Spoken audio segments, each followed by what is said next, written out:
Oke, Bismillahirrahmanirrahim. Assalamualaikum warahmatullahi wabarakatuh. Selamat siang teman-teman semua. Berikut pembahasan mengenai tugas 12.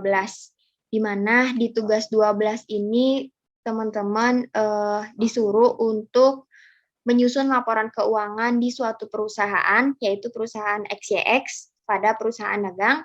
Nah, mungkin teman-teman sudah familiar juga tentang laporan keuangan dan jurnal penutup ini, di mana pada saat perusahaan jasa kita juga sudah membahas mengenai laporan keuangan dan jurnal penutup. Mungkin di sini agak diingatkan kembali bahwa apa saja yang ada di laporan keuangan dan di jurnal penutup. Yang pertama yaitu ada laporan keuangan atau financial statement. Seperti yang sudah teman-teman ketahui, bahwa financial statement itu catatan informasi keuangan suatu perusahaan pada suatu periode akuntansi yang dapat digunakan untuk menggambarkan kinerja perusahaan tersebut. Nah, dijelaskan bahwa di sini pada suatu periode akuntansi. Pada suatu periode akuntansi tidak selalu di akhir tahun, laporan keuangan juga bisa kita gunakan atau bisa kita asumsikan untuk di akhir periode per bulan di suatu perusahaan tersebut, tergantung kepada perusahaannya. Apakah melaporkan keuangannya di akhir bulan, setiap akhir bulan, atau di akhir tahun periode akuntansinya. Nah, di sini ada jenis-jenis laporan keuangan menurut PSAK 1, di mana kita juga pada saat itu udah ngebahas mengenai jenis-jenis laporan keuangan, dan jenis-jenis laporan keuangan menurut PSAK 1 terdiri atas 5 laporan keuangan. Yang pertama ada laporan laba rugi atau income statement yang berfungsi untuk melaporkan posisi pendapatan dan beban di akhir periode akuntansi di suatu perusahaan itu, apakah perusahaan mengalami laba atau bahkan perusahaan mengalami rugi. Lalu yang kedua ada laporan perubahan modal atau return earning statement, di mana laporan perubahan modal atau return earning statement ini berfungsi untuk melaporkan posisi akhir modal yang dimiliki oleh perusahaan. Nah, laporan perubahan modal ini tuh difungsikan juga untuk memberitahu modal akhir perusahaan itu seberapa banyak setelah ditambah dengan net income dan dikurangi dengan dividen atau price tersebut.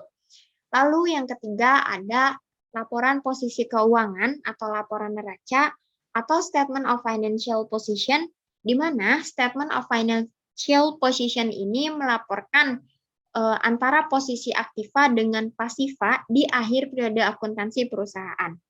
Dan yang keempat ada laporan arus kas atau cash flow statement, di mana laporan arus kas ini berfungsi untuk melaporkan posisi kas masuk dan kas keluar di suatu perusahaan.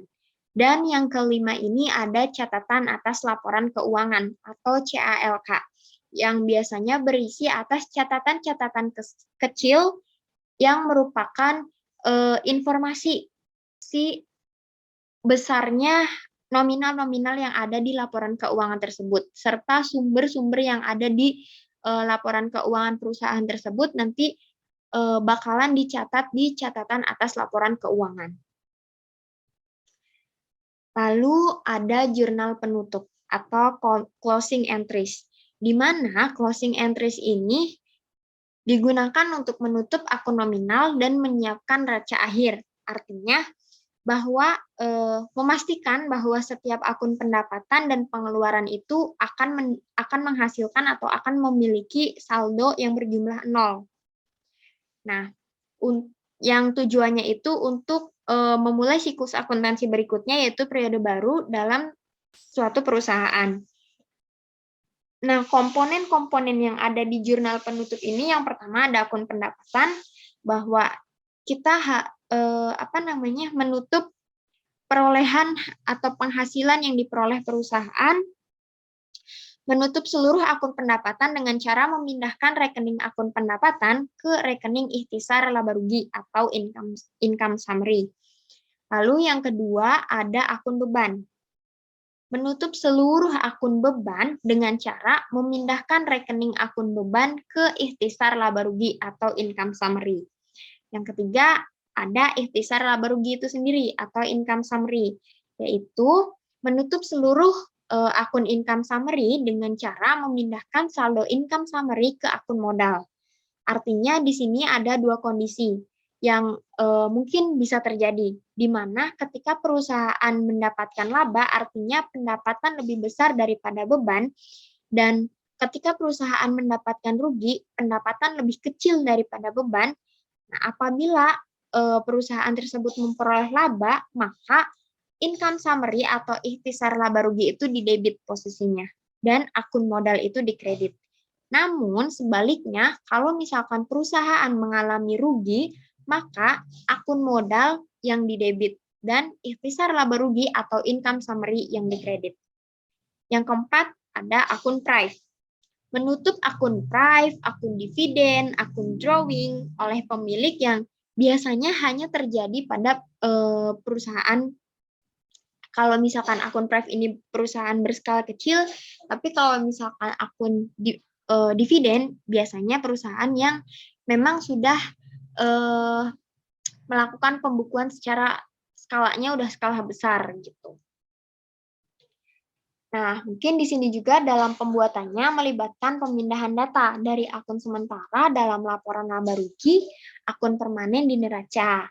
Komponen yang termasuk ke dalam akun sementara tadi pendapatan, pengeluaran, serta laba yang harus ditutup pada akhir tahun buku. Di sini ada fungsi jurnal penutup. Fungsi jurnal penutup yaitu menyesuaikan saldo akun hingga jumlahnya 0 agar tidak mempengaruhi transaksi dalam periode berikutnya. Nah, mungkin materinya segitu, kita langsung lanjut ke Excel-nya.